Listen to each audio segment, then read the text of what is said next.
everyone. We're Group 2, and my name is Namu Muhammad. I'm Xiang Lao. And I'm Mui Num Dang.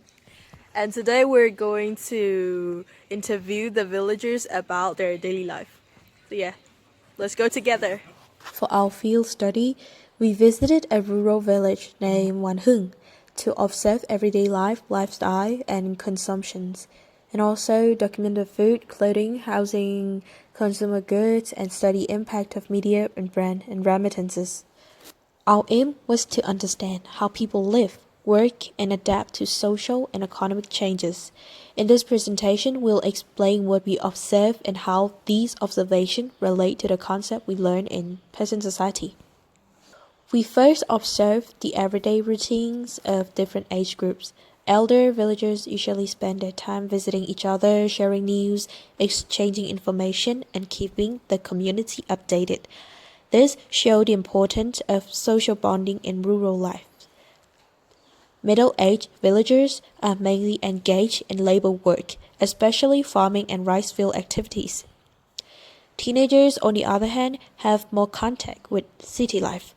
They're the ones who drive their parents or elders to town for groceries, medical treatment, or other needs. This reflects a generational shift in mobility, responsibility, and access to modern life. In terms of lifestyle, the village is relatively developed. In the past, farming was done with buffaloes or cows, but now villagers use machines showing agricultural modernizations. However, some traditional practices remain. Most households still cook using firewood instead of gas or electricity. We often saw villagers collecting wood from the nearby forest or mountain, both for cooking and to stay warm in winter. This shows a mixture of modernizations and traditional continuity. For consumption, villagers often use products and snacks from Thailand. These products are not directly imported. They are bought from nearby trading towns such as Gali or Kunhing. According to the villager's daughter-in-law, products from Gali are more expensive compared to Kunhing. This shows how rural consumptions rely on regional trade network and cross-border goods.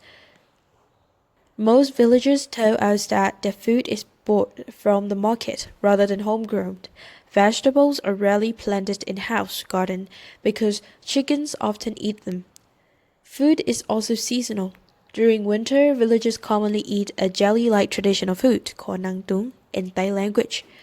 This reflects both cultural food practices and environmental constraints. Clothing in a village is simple and suited to cold weather. Women wear casual shirts, warm jacket, warm hat, and traditional long skirt. Men wear warm jacket, pants, and either shoes or slippers. Clothing style reflect practicality more than fashion, especially for older generations. In terms of technology, the village shows mixed patterns. Some children own iPhones and many youth ride modern motorcycles. Young people actively use TikTok, Facebook, and online games such as Mobile Legends and PUBG. However, old villagers rarely use social media. Instead, they listen to recorded Buddhist teaching. This shows generational differences in media consumption and exposure to global culture. So, conclusion. From this field trip, we learned that rural life is dynamic and constantly adapting. Villagers balance traditional practices like cooking with firewood with modern technologies like smartphones and agricultural machines. Understanding these everyday experiences helps us see how rural communities respond to social, economic, and cultural change.